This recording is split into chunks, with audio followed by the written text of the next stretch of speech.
Welcome to Social Studies with Miss Rogers, World History Edition. Today we're going to talk about one of my favorite topics ever, which is ancient Greece. I love all things Greek culture. Fun fact, ancient Greeks and even some Greeks today never actually refer to Greece as Greece. They refer to their homeland as Hellas. This name comes from an ancient man named Ellen, who was seen as the son of Deucalion, who's the Greeks' version of Noah from the Bible, and the grandson of the Titan Prometheus. Ellen is considered the ancestor of all true Greeks. And Ellen is how we've opened up our conversation about Greece, and he's also going to be how we close our conversation about Greece. So, let's get started. When looking at a map of Europe, Greece is located right here along the Mediterranean Sea. Greece consists of a ton of islands. This unique geography contributes to the diverse cultures within ancient Greece, specifically among the numerous city-states. Because the land of Greece is so geographically divided, it gives a much bigger opportunity for city-states to be separate from each other and thrive on their own. The city-states that most people associate with Greece, like Athens, Sparta, Corinth, Delphi, were around in ancient times for sure, but were not original inhabitants of the area. The Minoans and Mycenaeans are just two examples of people who lived in what we refer to as Greece before those city-states existed. After the Mycenaean civilization crumbled, the area went into what we call the Greek Dark Ages, because we don't have very many records of events that took place at this time. A few centuries later, the area developed what we today would refer to as ancient Greece, or classical Greece. Greek geography had a lot to do with the forming culture. For starters, during the Greek Dark Ages, many Greeks left the mainland. They sailed across the Aegean Sea and settled on various islands, and these islands would form all of the Greek city-states that we now know and love. Each city-state, or polis as the Greeks referred to them, would have their own culture and atmosphere. After Persia attempted to invade and conquer Greece during the Greco-Persian Wars, the two strongest city-states were Athens and Sparta. Athens was named after the Greek goddess Athena. They consider her their patron goddess. According to myth, originally both Athena and Poseidon wanted control of this land, and they even competed for it. They say that Poseidon created a horse with his trident, but many don't know that he's not only the god of the sea, but also of horses. And Athena grew an olive tree for the people of Athens. In this myth, the Athenians saw the olive tree as a much better opportunity to sustain life, and therefore both Athena and olive trees became a sacred part of Athens. During what we call the Athenian Golden Age, Athens is under the leadership of a man named Pericles. Pericles helps Athens invest in art and architecture, and we can still see the effects of his investments to this day. The structures we still associate with Greece in modern times come from this era of Pericles. An example of this would be the Parthenon on what's called the Acropolis.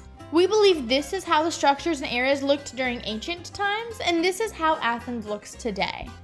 Another huge development in Athens during the era of Pericles was this idea of democracy. We today refer to this as a direct democracy, which I will explain in a little bit, but the idea of democracy is original to Greece. In this type of government system, all citizens, which at this point in time in ancient Greece it would be all free males, participated in every government decision via town hall meetings. Every 10 days, the assembly of male citizens would gather on the hillside east of the Acropolis to both discuss and vote on matters such as electing officials, passing laws, even going to war. The word democracy has been tied very closely to the idea of freedom throughout history, and it's why governments, especially today, really like being able to use that word when describing their own governments. However, actual democracies like in Athens are pretty much impossible in most countries around the world today. It's hard enough to find a space big enough for your entire school to gather at once, much less a whole city, state, and even country. Due to major population increases around the world and this really big obsession with this idea of the word democracy, a new distinction was created. We've since started calling original style democracies, like in Athens, direct democracies, where the government is directly decided by the people. Then what was created was a new term called a representative democracy, where the people elect officials to represent them and make decisions for them. The thing is, though, The world already had a term for that kind of government, and that term is republic. Fun fact, America is a republic. The word representative democracy is really just a made-up word for republic. No one in the world is a true democracy, and that includes America. We never have been, and we never were supposed to be. If I changed the word homework to fun work, it would still be homework. And just adding the name fun wouldn't necessarily make it fun. Changing the name doesn't make homework not homework, and changing the name doesn't make America not a republic. Don't believe me? You've been repeating that America is a republic in the Pledge of Allegiance your entire life. I just always find it so interesting when politicians go on about our democracy all the time. And people just go with it because they have no clue. And I'm not saying there's anything wrong with a republic-style government. We just are one, and I don't understand why it's so hard for our country to admit that. There really is no perfect system. There are pros and cons for a republic. There are pros and cons for democracy. There is no 100% perfect system. We just are a republic. Sparta was a completely different place than Athens. The word Spartan actually means highly self-disciplined. They worshipped Ares, the god of war, and had more of a militaristic society. Boys were sent off at a very young age to train and become warriors. All males went to fight in the military, and even if they were married, they had to live within the military until about age 30. After age 30, they were allowed to live at home and even participate in government, but they had to stay soldiers until age 60 if they lasted that long. Spartan women were just as fierce, as mothers often told their sons, "Come back carrying your shield or being carried on it," aka win or die trying. To give you an idea of how brutal society was, a typical meal in Sparta was meat boiled in animal blood. Yum yum! Spartan women had the most freedom of women all over Greece. Because men were away for most of their lives, women had a much greater role in society. They had to stay fit and educated in order to be good role models for their future warriors. Sparta was an oligarchy ruled by 2 kings, and these kings decided the strict atmosphere of Sparta was essential. They were not allowed to travel abroad for the fear of foreign ideas could come back with them, and foreigners were not welcome in Sparta either. Spartans were restricted from studying arts such as literature and philosophy. The only art allowed in Sparta was the art of war. Spartans were excellent warriors, and they were known for invading and conquering neighboring islands. When they invaded, the people native to that land would become helots, or slaves. It's said that there were 7 helots for every 1 Spartan. After the Greco-Persian War, both the Athenians and the Spartans kind of had a wake-up call. They were able to see firsthand just how strong each other was. Athens had their fantastic navy, and Sparta with their terrifying army. They considered themselves to be rivals with each other, and honestly became a little suspicious of each other. We will actually see some suspicious activity from both sides, such as wall building and empire growing from the Athenians. Spartans suffer from an earthquake and a Helot revolt but refuse Athenian aid. And this distrust and rivalry will land us into something called the Peloponnesian War. And when I say the Peloponnesian War, I mean the Peloponnesian War. If you're one of those Greek history buffs, you know that there was a few, but I'm talking about the one that historians consider the major Peloponnesian War. And the Peloponnesian War consists of pretty much 3 stages. You have the Spartans invade the Athenian Empire, then you have Athens decided, hey, you know where we should really conquer next? Syracuse! All the way over here? Luckily for Syracuse, the Spartans do come to their rescue, and finally, in this 3rd stage of the Peloponnesian War, the city-states absorbed by the Athenian Empire start to revolt. And who is helping? Spartans! And who else do we have a guest appearance from? The Persians? Yep, the Persians who earlier were trying to conquer all of the city-states are now fighting to free them? Yep, I told you. People do weird things. On top of this, Athens had 2 major problems during the war. First, Sparta found and burned to the ground their entire food supply. And second of all, Athens experienced a plague, so they were really out of luck. In reality though, I guess everyone was really out of luck. Sure, yeah, Sparta and her allies win the war. Woo! But who's really the winner when the Greek world as a whole is just torn down and burnt to pieces? Nobody. Now, the Peloponnesian War is important because it does two really big things. The first major impact was that the Peloponnesian War brought to light Athens' three most important philosophers. See, during this time period, ancient Greeks used their mythology to explain the world around them, and the philosophers were a little skeptical of that. Philosophers wanted to understand the world around them instead of just being told this is the way things are because that's just how it is. They wanted answers. The first of Athens' major philosophers was a man named Socrates. Socrates has always been wary of the democracy Athens created. He was concerned that people voting could be manipulated by someone more intelligent, and then one person could dictate politics. Socrates had been expressing these concerns on top of his doubts about gods and goddesses since way before the Peloponnesian War, but he was usually just ignored. That changed, though, when this great empire Athenians thought was untouchable lost. This is going to create a lot of panic in Athens, especially politically. Suddenly, any doubt in the government and culture seems like a really big deal. Socrates was seen as increasingly frustrating because he would play dumb and ignorant in order to force people to use common sense and argue with him. He loved it because he saw it as exchanging ideas and growing. But his community members did not agree.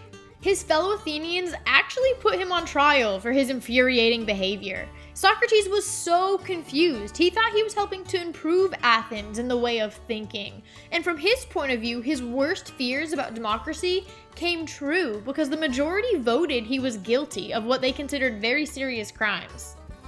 They asked him what he believed his punishment should be, and he said, "An unexamined life is not worth living." Therefore, he was sentenced to death drinking hemlock or a poison. Although Socrates passed, his legacy lived on. Socrates didn't write a book or anything like that because he believed in conversation and exchanging ideas, and that was the best form of learning. But his star pupil student named Plato decided, you know what? Maybe writing down all of the things he says wouldn't be the worst thing in the world. That takes us to Athens' second most important philosopher, Plato.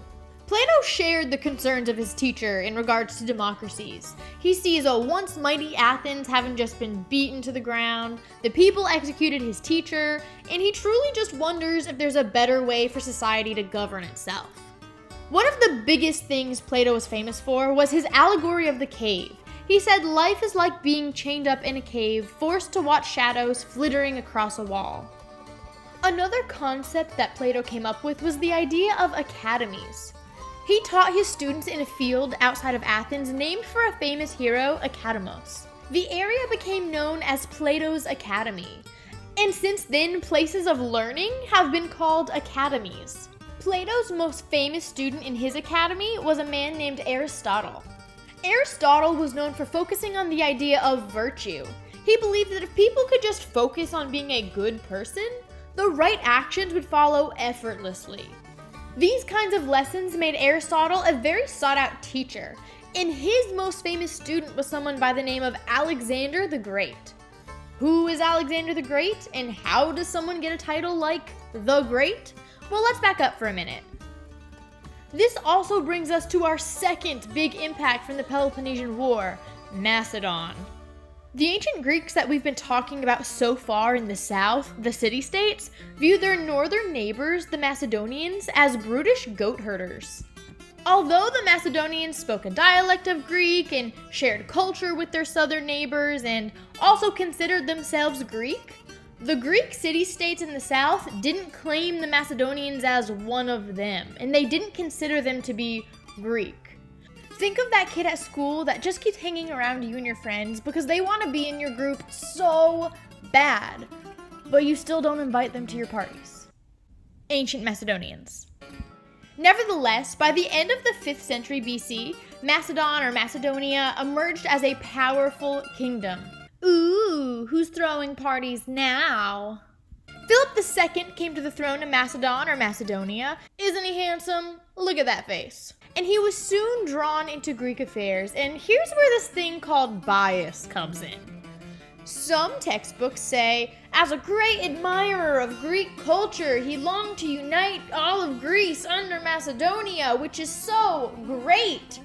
And other textbooks would say that Philip invaded and not unified, but conquered all of Greece under Macedonia. Y'all, this is a true life lesson that anyone you're mean to in school will come out on top when you get older, so just be nice. As he's unifying/conquering, he approaches Aristotle and specifically requests that he teach his young son Alexander. Aristotle said, I mean, if you free and clean up my city, then sure? Philip says, deal, and that is how Aristotle becomes the teacher of King Philip's son Alexander. Philip grows his kingdom continuously until one day while he's celebrating the wedding of his daughter and his brother-in-law, yes, this girl is being married to her uncle, Philip of Macedon is killed by his bodyguard Pausanias. Now, we don't have a 100% clear image on why this happened. Some accounts say that Pausanias was Philip's lover and was angry that a relative made fun of him and Philip didn't defend him. Some accounts say that Philip's wife Olympia planned this with Pausanias because she was jealous of Philip's seventh wife. It must be good to be king. But regardless of why this man killed the king he was supposed to protect, this led to Alexander at age 20 taking the throne and becoming king. And I do mean taking literally. We aren't sure if this is more of his doing or his mother's, but all of Alexander's relatives who could have possibly taken the throne were immediately killed in a killing spree. And yes, this includes his half-brothers who were toddlers at the time. Being raised by Philip, Alexander was an excellent military leader and warrior, and the violent power moves Alexander makes to secure his place as king really scares the rest of Greece to just kind of accept him as their leader. Alexander moved quickly to fulfill his father's dream, the invasion of the Persian Empire. Because, you know, they invaded last time, so I guess it's now our turn to invade, because that's all world history is taking turns invading each other and conquering as we go. And I guess stabbing people we don't like. That is also very big in world history. This conquest is about to be known to historians as the greatest adventure of all time. Alexander and his forces take on Persian army after Persian army, defeating everyone with the sole goal of killing King of Persia, Darius III. Darius has a few close calls and keeps having to retreat to escape Alexander's blade. And he even once had to leave his wife and daughters to be captured by Alexander's forces because they couldn't keep up. Don't worry though, Alexander was actually really nice to them and even married one of the daughters. As Alexander moves throughout the continents, yes, continents, he takes city after city. And it's so interesting, you really see the bias in all of the historical accounts because a lot do recognize him as a conqueror, but many also see him as a liberator. His men are constantly willing to fight by his side, both because they're terrified of him, but also because he's earned their respect. He was someone who was willing to fight on the front lines with his soldiers. You also have to remember, this was a completely different time period where ruling with fear was a very normal practice. As Alexander and his army move towards Darius, Darius keeps trying to send treaties like, hey, are you sure you want to kill me? You sure? I think we would be such good friends. And Alexander just keeps saying, nah man, I don't think it's gonna work out for us. Sorry about it though. Darius is able to keep evading Alexander even after Alexander and his forces conquer the entire Persian army. Like the whole thing is his. And what's most impressive of all is that all of this happened on foot in less than 5 years. I mean, even with modern day technology, that would be impressive. It's just astonishing that Alexander was able to do this. And even after conquering the Persian Empire, he keeps going. 1, because why not? Let's rule the world. And 2, watch out Darius, we're coming for you. Unfortunately for Alexander, Darius is actually cornered and killed by a subordinate of Darius's. And Alexander is so angry that guy took the pleasure of killing Darius from him that he hunts down that guy and kills him brutally as punishment for taking away his fun. And we keep going along the way, conquering city after city. My dude seriously names 20 different cities Alexandria after himself. And I guess to make sure no one sees him as too much of a narcissist, names one after his horse.